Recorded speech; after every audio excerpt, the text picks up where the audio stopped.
মেয়েদের কিন্তু খুব সহজে মন খারাপ হয়ে যায়, খুব সহজে রাগ হয়ে যায়। সেটা যেই মানুষটা বুঝতে পারে আমরা তাদের প্রতি এমনিতেই খুব বেশি দুর্বল হয়ে পড়ি। তো খুব অকারণেই আমার খুব মন খারাপ হয়ে যেত, খুব অকারণেই আমার খুব রাগ হয়ে যেত, সেটা খুব সহজে বুঝতে পারতো। আচ্ছা মানে অনেকে আছে না যে আচ্ছা রাগ হয়েছে, মন খারাপ হয়েছে, আমরা তো মেয়েরা স্বভাবতই বলি যে না কিছু হয়নি, কিছু না। কিন্তু আমি যতক্ষণ পর্যন্ত না বলতাম কি হয়েছে, সে কিন্তু কখনো হাল ছাড়েনি। এই জিনিসটা আমার কাছে খুব ভালো লেগেছে যে লেগে থাকা, এই লেগে থাকা স্বভাবটা অনেক ভালো, যে সে কোনো হ্যাঁ ওর হচ্ছে যে ধৈর্য আমার প্রতি খুবই বেশি, কারণ আমি হচ্ছে যে একটু রাগী পারসন, বাট ও এই দিকে হচ্ছে যে অনেক ধৈর্য নিয়ে আমার সাথে কীভাবে সংসার করছে আমি নিজেও জানি না, কিন্তু ভালোই সংসার চলতেছে।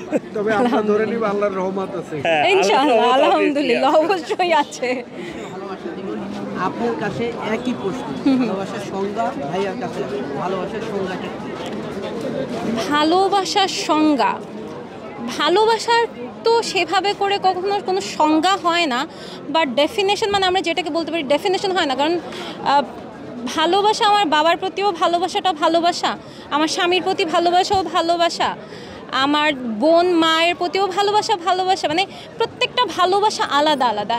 ভালোবাসাটা সংজ্ঞা যদি আমি সেভাবে বলতে যাই, তাহলে একটা মানুষের জন্য তার ভালো চেয়ে তার জন্য যে আমার কেয়ারিংটা, মানে তার জন্য যে আমার হচ্ছে তার ভালো চাওয়াটা, এটাই হয়তো বা ভালোবাসা।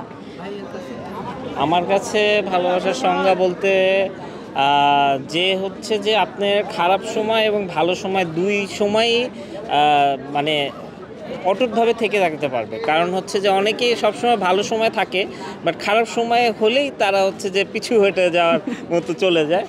কিন্তু হচ্ছে যে আল্লাহর রহমতে আমার ওয়াইফ হচ্ছে যে এই দিকে হচ্ছে খুব, সে হচ্ছে যে অনেক প্লাস পয়েন্ট, 100-এর 200। এটাও খেয়াল করি যেন জীবন যেন যান্ত্রিক না হয়ে যায়। হ্যাঁ, জীবন যান্ত্রিক হয়ে গেলে তখন মানুষ একটা সময় দেখা যাবে যে একটা রেসে ঢুকে যাবে, আশেপাশের সে মুহূর্তগুলোকে অনুভব করতে পারবে না। আগে হচ্ছে যে ওর টিচার ছিলাম, সো ওইভাবে আর কি, এই জন্য কিছু বলতে নিলে আমি একটা কথাই বলি যে হচ্ছে যে আমি কিন্তু তোমাকে একটা টাইমে শিখাইছি। এমনি ভাইয়ের কাছে ব্যক্তি টু ব্যক্তি ভ্যারি করে, কারণ হচ্ছে যে ওর প্রফেশনাল লাইফ হচ্ছে যে আলাদা আর বাসার লাইফ আলাদা, এটা ও মেনটেন খুব ভালোভাবে করতে পারে। সো আমার মতে আমি ফেস করিনি আর কি এরকম। আজকে ম্যাচ করে পড়ার কারণ হচ্ছে আমরা কখনো এভাবে বের হই নাই, এটাই আমাদের প্রথম মানে এভাবে করে বইমেলাতে আসা, মানে দুইজন একসাথে এভাবে আসা বইমেলাতে আমাদের বিয়ের পরে। তো এই কারণে ও বললো যে আচ্ছা চলো আমরা ম্যাচিং কিছু কিনে তারপরে আমরা বইমেলাতে যাবো। এবার কিছু জিনিস আমরা অবশ্যই রুটিন মাফিক করি, যে ব্রেকফাস্ট টাইম, এটা লাঞ্চ টাইম, এটা ডিনার টাইম, হ্যাঁ এটা পড়ার সময়, মানে এই জিনিসগুলো আমরা একটু রুটিনে রাখার চেষ্টা করি। কিন্তু এর ব্যতীত যে জীবন, আমি এটাও খেয়াল করি যেন জীবন যেন যান্ত্রিক না হয়ে যায়। হ্যাঁ, জীবন যান্ত্রিক হয়ে গেলে তখন মানুষ একটা সময় দেখা যাবে যে একটা রেসে ঢুকে যাবে, আশেপাশের সে মুহূর্তগুলোকে অনুভব করতে পারবে না। লাভ ম্যারেজ করে বিয়ে করা হয়েছে, সো এই দিক দিয়ে আর কি সে সবসময় আমার কথা শুনে। আসলে বলতে পারতেছি না, কারণ আমার তো একটাই বিয়ে করা হয়েছে। আপনাদের এই সম্পর্কটা কতদিন ছিল? 3 মান্থের মতো। হ্যাঁ, 3 মাসের মতো। 3 মান্থের মতো।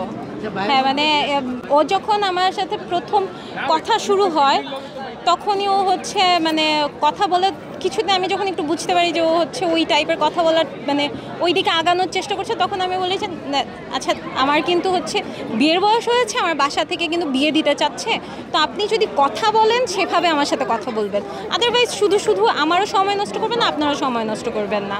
তো তখন সে বলে যে না আমি বিয়ে করার জন্যই কথা বলতে চাচ্ছি, এভাবেই সামনে আগানো। মানে কি এমন জিনিস আনসার আছে 1 মিনিট পরে দিতে হবে। পারফেক্টলি কী এমন জিনিস, এটা ও আমাকেও সবসময় জিজ্ঞাসা করে যে কি এমন জিনিস যে মানে আমার কাছে মনে হয় কি যে আমার ফ্যামিলিতে মাতুব্বাড়ি ভাব, এটা তো আমার থেকে আমার হাজব্যান্ড ভালো বলতে পারবে যে আমি কি তার সাথে মাতুব্বাড়ি ভাব আমার কি থাকে কিনা বা চলে কিনা বাসায়। না, ওরকম মাতব্বরি হয় না, কারণ হচ্ছে যে আমি একটা টাইমে ওর টিচার ছিলাম, আমি টিচার প্রফেশনাল নাই, বাট